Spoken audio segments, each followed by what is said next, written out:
وہ غار ہرا ہو یا غار ثور، تو مجھے یوں لگ رہا ہے کہ ان پہاڑوں سے بھی کوئی منارہ ہے، نور نکلے گا جو اس دھرتی کو بڑا منور کرتا چلا جائے گا۔ اور انشاءاللہ تعالیٰ جلد یہ کام آپ دیکھیں گے۔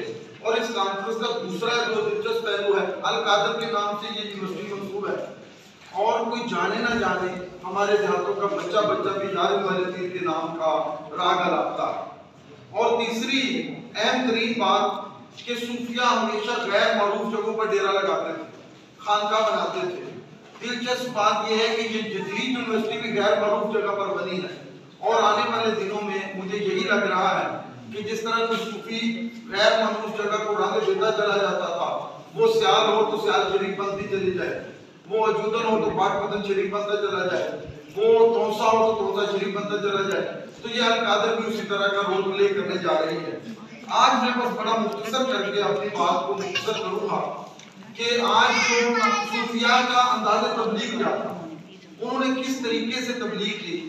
میں اگر یہ کہنا چاہوں کہ صوفیاء تبلیغ نہیں کرتے تھے، صوفیاء دلوں کو جوڑتے تھے، صوفیاء دلوں کی پیوند کاری کرتے تھے، دلوں کا کاروبار کرتے تھے، محبتیں بانٹتے تھے۔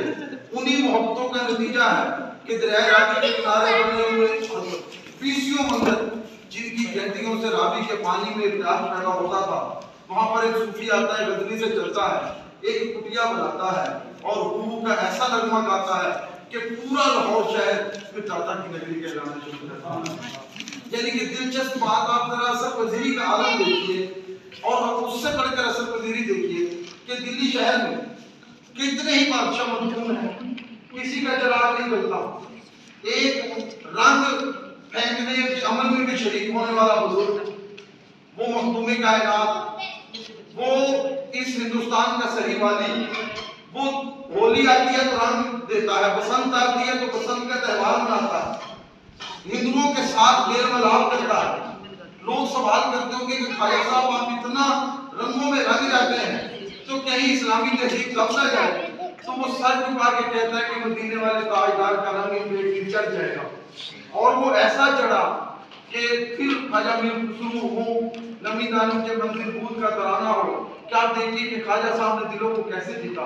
ان دلوں کی جیتنے کے پیچھے میں آپ کو سچ بتاؤں صرف اور صرف ایک بات تھی کہ وہ انسان کے احساسات اور جذبات کو سمجھتے تھے۔ ان کا تبلیغ کا طریقہ پہلے دعوت نہیں، پہلے طرز عمل تھا۔ وہ خواجہ نظام الدین اولیاء کا ایک ہمسایہ تھا نا، تو بہت گالیاں دیتا تھا خواجہ صاحب کو، صبح و شام گالیاں دیتا تھا۔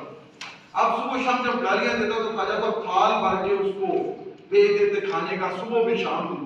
کچھ ایک دو سال گزرے تو خواجہ صاحب کی بیوی نے کہا کہ کم وقت صبح و شام کھاتا ہے اور خواجہ نظام الدین اولیاء کو گالیاں دیتا ہے۔ اس نے گالیاں دینا بند کی تو انہیں صبح تھال نہیں پہنچا۔ وہ سیدھا خواجہ صاحب کے پاس گیا درگاہ میں، خواجہ نظام الدین اولیاء بیٹھے تھے، دلی کا حقیقی بادشاہ۔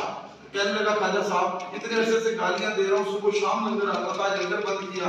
فرمانے لگے ہنس کے، تم نے ہماری خوراک بند کی، ہم نے تمہاری خوراک۔ تیری گالیوں کے برابر ہمارا اسوا پیار کا تھا، ہماری محبت پیار تھی جو ہم نے بانٹا۔ یہ انسان اور مخلوق سے محبت تھی، یہ محبت صوفیہ کا چلن تھا۔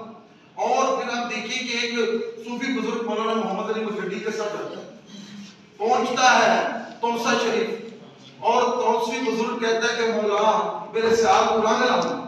پھر ایسا رنگ لگتا ہے کہ مخلوق خدا چلی آتی ہے، دوڑی چلی آتی ہے، اور ہر سو رنگ ہی رنگ نظر آتا ہے۔ تو عزیزاً محترم، آج یہ تصوف کانفرنس کا مقصد بھی یہی ہے، اور سب سے اہم بات جس کی طرف میں اشارہ کرنا چاہتا ہوں وہ بابا فرید کے یہ دو تین ایک شعر میں پڑھتا ہوں۔ 5 رکن اسلام دے تے 6واں فریدہ ٹوک، جے لبے نہ 6واں تے 5 ہی گاندے منہ۔ آپ کو میں سچ بتاؤں، صوفیاء نے 6 رکن پر پہلے زور دیا۔ شیخ ابن عربی کو سیکھیں، ان کے وارث مجھے کہنے لگے، 2 دفعہ گیا، کہنے لگے یہ کتب خانہ صرف اس پہ ہی کھولتا ہے۔ وہ درگاہیں جو علم و ادب کی مرکز تھی، اگر ان کے کتب خانے صرف اس پہ زیارت کے لیے کھلیں گے پھر حالات خراب ہے۔ ہمیں اس جانب بھی اشارہ کرنا ہے، ہمیں بڑے دبے لفظوں میں، تاکہ گستاخی بھی نہ ہو، ہمیں اپنی خانقاہوں کے جو سجادگان ہیں، جو بزرگ ہیں، جہاں کام ہو رہا ہے بہت اچھا، جہاں نہیں ہو رہا وہاں لنگر کھانا کتب خانہ، تربیت کا، تزکیہ نفس، ان تمام چیزوں کو بحال کروانا ہے۔ اور پھر وہ پیر نصیر الدین نصیر کا یہ شعر، صوفیہ کا طریقہ ہی یہی ہے کہ اتنا نہ کرنا اتنے جذبات میں رہ۔